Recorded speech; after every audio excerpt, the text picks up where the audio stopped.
Okay, to disclaimer. To the very best of my knowledge, this story is true.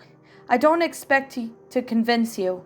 Truth be told, I've had a hard time coming into terms with myself, cliche as in maybe, but I am a very rational person. And if not for this, I would probably be the most stone faced atheist you've ever met.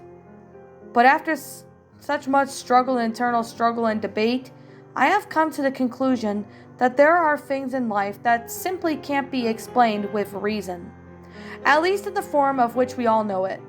Logic, for all the trust we place it in, is really nothing more than a candle, all too easily snuffed out, and when it's gone, we are left alone in the dark, and everything we would scoff at by daylight suddenly becomes very believable.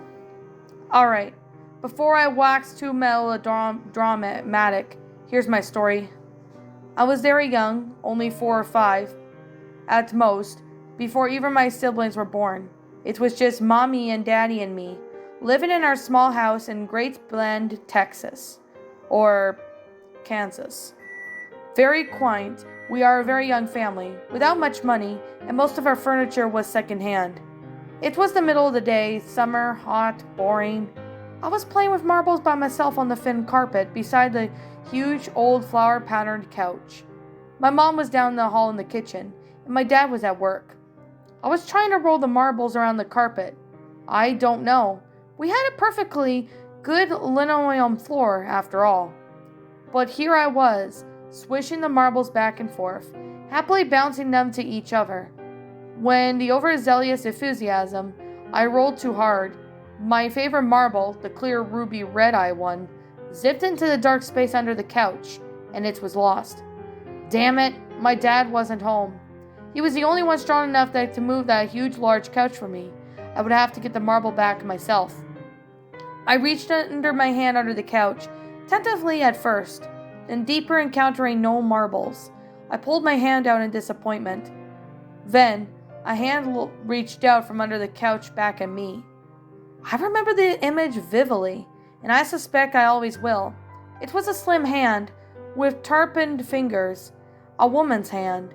It was gnarled and wrinkled, as if aged, and it was dead black. Not as black as an African black is in the dead, but of course back then, I didn't really know what corpses blackened as they decomposed. So I didn't know what the black meant. The hand reached out to me as far as it could, to which it was up to my wrist. Then it retreated under the couch.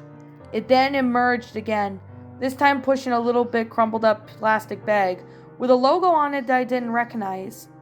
It waited, as if to expect me to take in the bag. When I didn't, it pulled the bag back under the couch, and it was gone. I got up, walked down the kitchen, and told my mommy what had happened.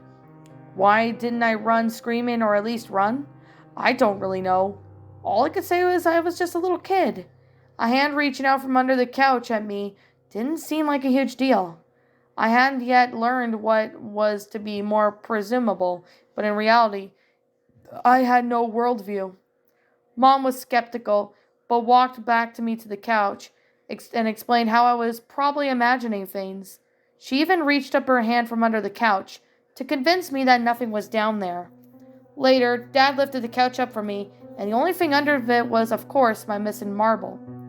Plus a few more marbles I didn't even remember losing. But here's the scary part. For years I remembered this. I had developed a weird fantasy of a little hand people living under my couch, and I, childlike innocence, believed that they would catch me and take me away if I reached under their domain again. But then as I grew older, I wrote the silly memory off the dream I had as a child, cute but silly. Then a few years ago, I recounted the story to my mother. She gave me a funny look and told me she remembered it, because after all, she had been there. She had told me she remembered me coming to her in the middle of the day, telling her about the hand under the couch, and remember highly disturbed by my story. Since I was extremely quiet, well-behaved kid who had never lied. Then she told me about the couch itself. According to her, She and Dad had gotten the couch from an end state of an old woman who actually died on it. This was the first time I have heard about this, but it sure explained why they had gotten rid of the couch within the month of my story. But there is a part that truly frightens me, even to this day. The part where I have to try so hard to get out of my mind some nights, remembering the bag of the hand that pushed towards me. I've never forgotten the logo that was on it, and recently, as in a few years ago, I saw the same logo again. What looked like a type of bag in a hardware store. It was a bag of utility razor blades. Alright, that was The Couch, a creepypasta written by Johnny. My final thoughts on the story? Well, I honestly could say it's a pretty good creepypasta. I do remember Mr. Creepypasta read this story as well as Creepypasta.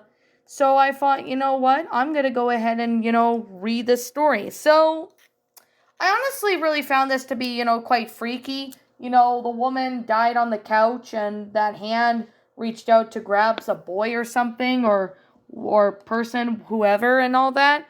I mean, that is honestly quite freaky, to be honest. Okay, so I gotta say it was freaky, but it also, in all honesty, was a pretty interesting concept of how the story is of its own self. So I really gotta say it's a pretty good concept for the whole story. So yeah, I could just definitely say, hey, right now, that this story was honestly pretty good. So I guess with that being the case and that being said, I'm gonna sit here and just say, the grammar was pretty good. I'm not gonna lie, the grammar was actually pretty good, as well as the sentence structuring, the storyline, everything about it. So I could definitely say right now, this was definitely a pretty good pasta for what it is. So, yeah, I can definitely say right now, okay. So I'm just going to sit here. I know I'm saying okay right now, but I'm saying, all right. So this story, honestly, really have to say it's a pretty good, it's a good concept. I liked it. It was pretty good. So I definitely got to say, to the person of this story, it's pretty damn awesome. So, I mean, I don't know if the author of the story, will see this, but I mean, it's hard to say. Maybe they might see it, maybe they might not, but like I said, I don't really know.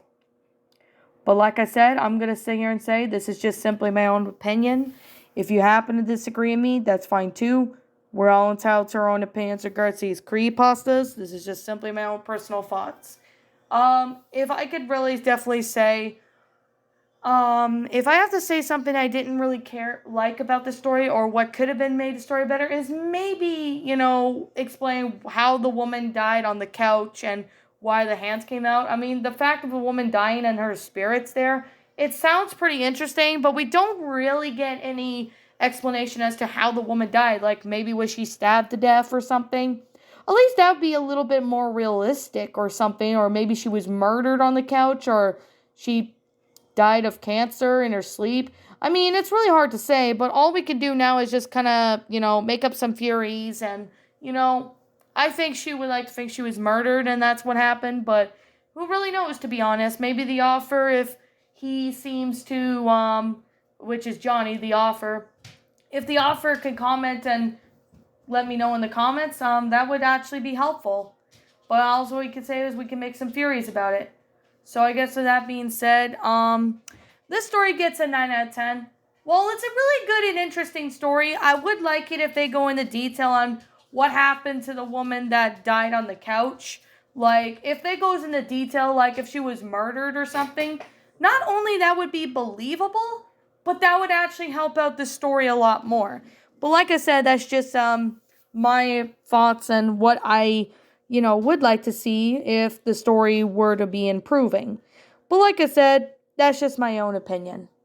But what did you guys personally think of this creepypasta? Did you all enjoy it? Did you all not? Also, what we have done personally to help make this story a lot better. Feel free to leave me what your thoughts are down in the comments below. I'm the Queen of Lion. The Lion Queen. I gotta get used to calling myself the Lion Queen because I just rebrand. But anyways, I'm the Lion Queen. Thank you so much for watching this episode. If you're new to my channel, like, comment, subscribe, ring the bell for notifications to when I upload, so that way you guys will not miss an upload. As always, please roll the outro because I'm out.